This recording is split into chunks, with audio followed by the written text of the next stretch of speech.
Okay, hello and welcome to my channel. Today, as promised, I will be doing some exercises to prove the note theorem. So let's jump right in and let me remind you of the three claims of the note theorem. First one is that with psi 1, psi 2, psi 3, you would have energy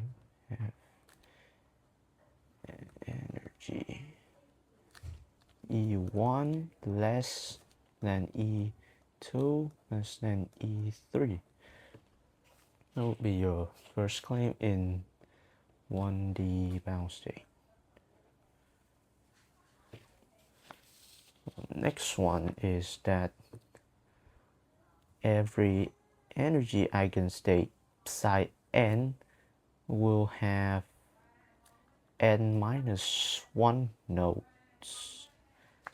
Last one is that, well, psi of x and its derivative cannot vanish at the same point. Right, so those are the three claims of note theorem. Now we're gonna be proving these with some exercises.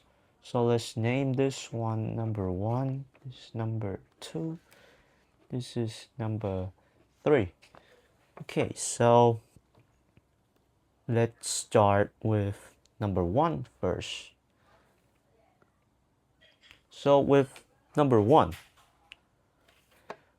if you want to prove that, well, psi 2 has greater energy than psi 1, that would mean that you have to prove psi 2 has more nodes than psi 1. And from that, you can say that if you want it to have more nodes, its derivative would have to change direction. Since if it doesn't change direction, there would be no nodes.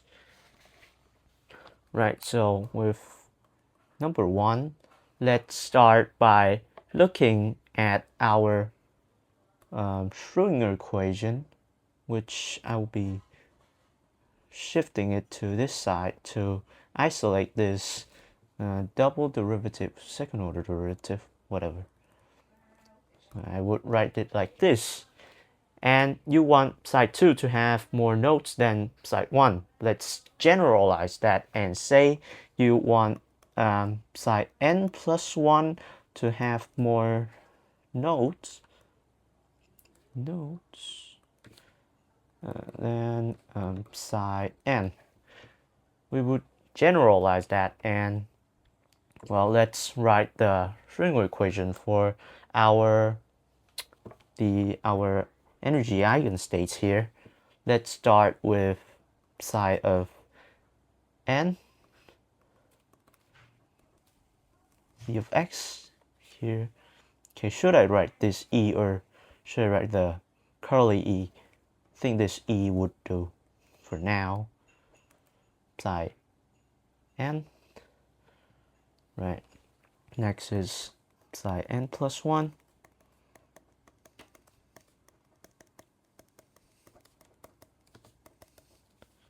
You have these two.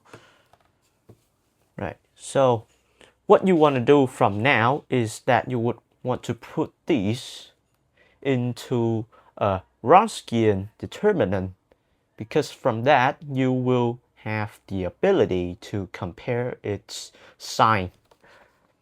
So a Wronskian determinant is basically something I will show you later as we continue. So from here, you would get, you times the other part in like this. That would give you n plus 1 e of x n. And you do the same for the one below.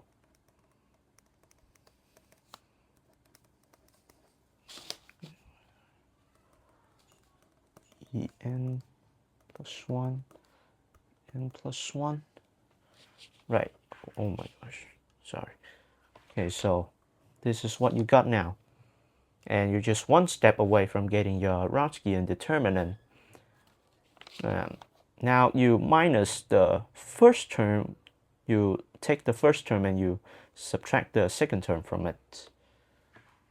So you would do minus n plus 1. All right, and yeah, you calculate it. Okay, so you see minus minus this become a plus, and that term vanishes.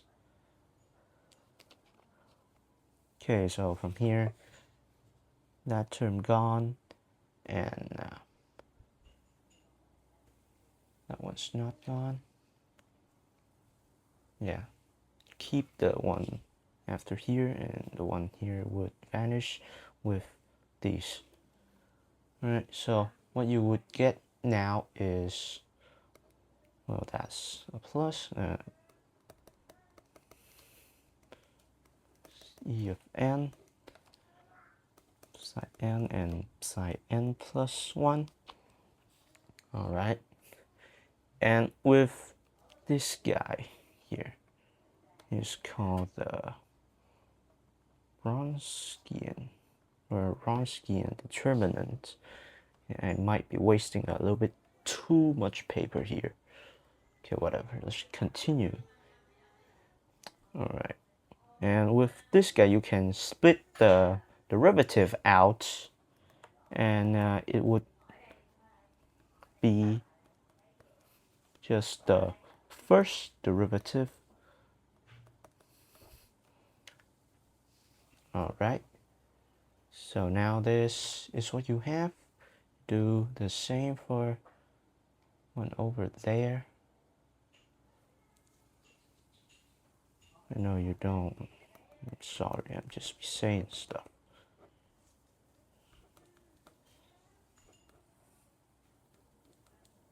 Right. So from here, you want to get rid of this derivative by doing an integral. Okay, now we do integral. Okay. Integrate. Just write it just in case.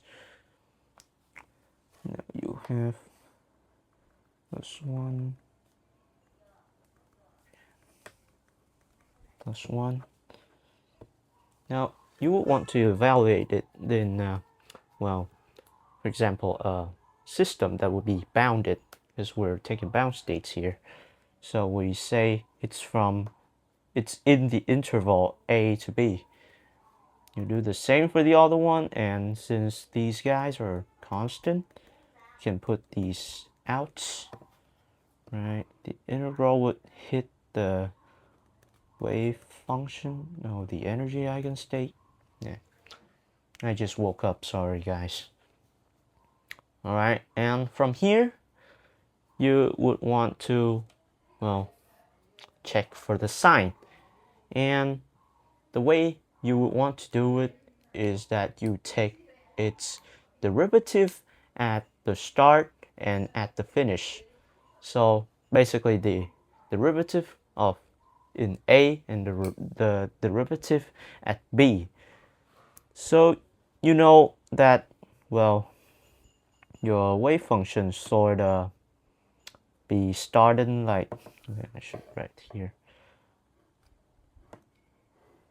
Your wave function will take the ground state, something like this, meaning at A it is 0 and at B it is 0.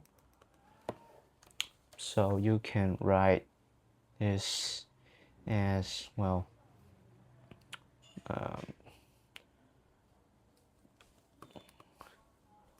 psi n at A is 0, psi n at B is 0 as well.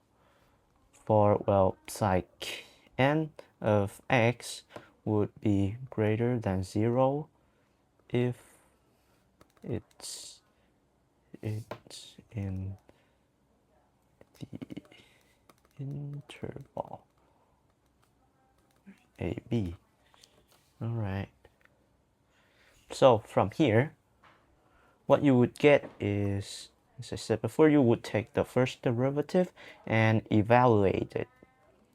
So at A, that would be here going up and down at B. So that means at A it is positive and at B it is negative, right? So from here, you take this and you sub A and B in. What you get here, okay, let me put a number for it. Call this a star. Your star is this long thing here. Okay, so from star, you would get that your left hand side now is psi n plus 1 at B and psi n at B derivative e minus n at A psi n plus 1 at A. So you might wonder why it is like this. Well, because if you try and do the math here, you sub it in those, the other term would result in 0. And since I'm running out of paper here, as you can see, I will write it briefly as this. Because since the math is kind of simple, you just put these value back into this equation and you would get exactly this. Right, so this is your left hand side and we want to prove by doing, well, we're doing contradiction. So we would assume that, well, the psi 2, or in our case, psi n plus 1 does not change sign in the interval. So we take, no, we assume, that would be a much better word. Psi n plus 1 doesn't change sign in AB. So that means that, well, psi n plus 1 of x would be greater than 0 in AB. Well, in AB meaning it would be greater than 0 at A and greater than 0 at B. So it's better write the square bracket here, but whatever. Of A is greater than 0, of B is greater than 0. Right, so from here, you take a look back at our left hand side, you sub these in and you see that this is plus, this guy is here a minus, and same for here, this guy's a plus plus, so I will just write it out as, well, this guy's plus, minus, minus, plus, plus, meaning that this guy, the left hand side, is strictly negative, since you have negative minus positive. So it's strictly negative. Alright. Now you take a look back at our right hand side here. Well, this guy is positive already. And this guy is positive as well, meaning that our right hand side is strictly positive. Right, so from these two facts right here, you can say that it contradicts each other, meaning that, well, these guys have to change sign for it to be plausible. So these guys are considered bad. proof of contradiction. Yeah, that's the word. Oh my gosh. So therefore, okay, how do I write this? Must change sign. There we go. Oh my gosh, it's so shaky. Okay, that is done for number 1. And the next one is number 2. It's not that long. I can probably cramp it here.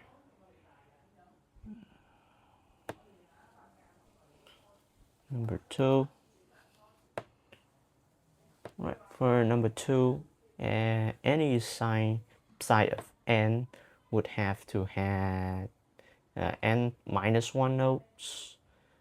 So first, let's take a look at our ground state and the first excited state. So side 1 and side 2. With our side 1, you can see that it is strictly positive as shown here. Side 1 is positive. And with side 2, now as the first one, you would have to obey this and the orthonormality, meaning delta 1, 2 must be equal to 0. 0. Right, and for this to happen, it has to cancel each other out. And if, say, that side 2 is also positive in the interval, and you integrate positive, positive, it would not be equal to 0. Therefore, your side 2 has to change, and the derivative have to change direction. Therefore, there would be a positive lobe and a negative lobe, and that would beautifully cancels out the side 1. So, okay, do I have to write it out? No. Okay, so that is kind of it for number 2. If you want, you can take a look at, the second excited state, which is side 3. With side 3, you would need it to cancel with the overlap of side 1 and side 2. And you can see it does exactly that, since, it is side 3. Looks something like this, with a negative lobe and 2 positive lobe to cancels with the overlap of side 2 and side 1. Alright, so that's it for number 2.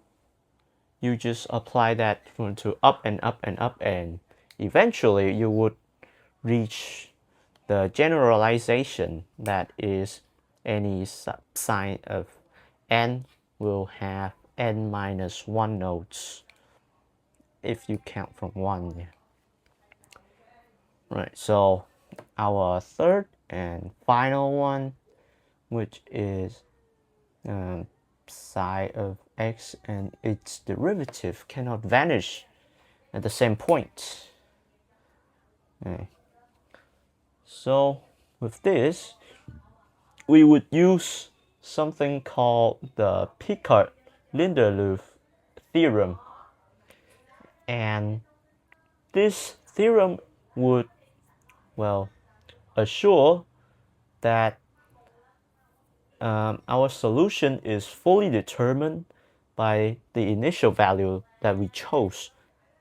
And we would have to put this in matrix form and the matrix coefficient would have to be continuous for this Picard-Lindelof theorem to hold, or uniqueness theorem. That would be way easier to say, but the name is Picard-Lindelof theorem.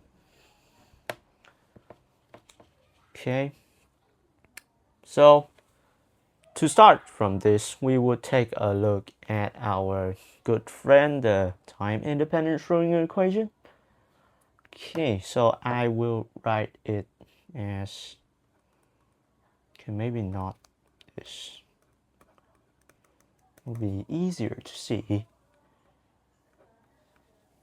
H bar squared minus v of x e psi. Right. Okay, this one's plus. Is it though? Yeah, whatever. So when you have something like this, you would like to assign this guy to be something more neat. No, I'll say that is a function alpha of x, and you would like to split our psi outright. Phi 1 and phi 2. Phi 2 would be psi its derivative, the derivative of psi, and phi 1 would just be psi of x. Alright, so now we can put this into matrix form. Phi 1, phi 2. Okay, maybe I should have chosen this region to write it, but okay. Okay, messed up a little there. So this guy, okay, I'll pull this right here.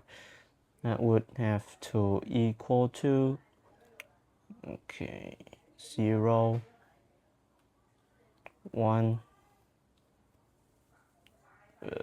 0, alpha x.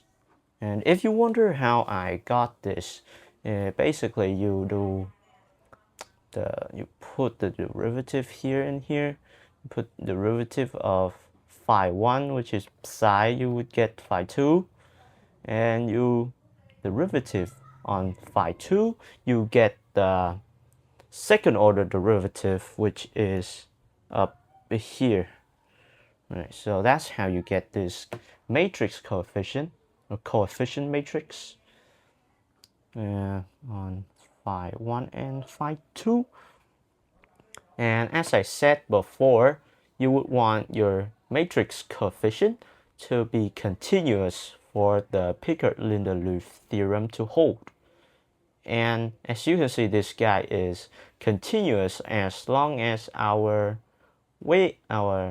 alpha here is, our v of x is positive, so the potential has to be continuous. Sorry. Okay, so from start, our v of x has to be continuous for our alpha of x to be continuous, and that would be the condition for this Picard-Lindelof theorem to hold. And as you can see, our v of x most of the time it is continuous. Well, it is continuous. Therefore, you can choose a point x naught, and our solution is fully determined by that value that we chose. So if we choose that, choose x naught to be 0, okay, that means that, well, 1 of x0 and phi 2 of x0 would be equal to 0, 0. And that solution is trivial, therefore it is not that interesting, it's not usable, it's unphysical, and it's bad. So since it's bad, so that means this shouldn't happen, and then therefore you got your third claim of the node theorem. And yeah, that's it for today. Goodbye.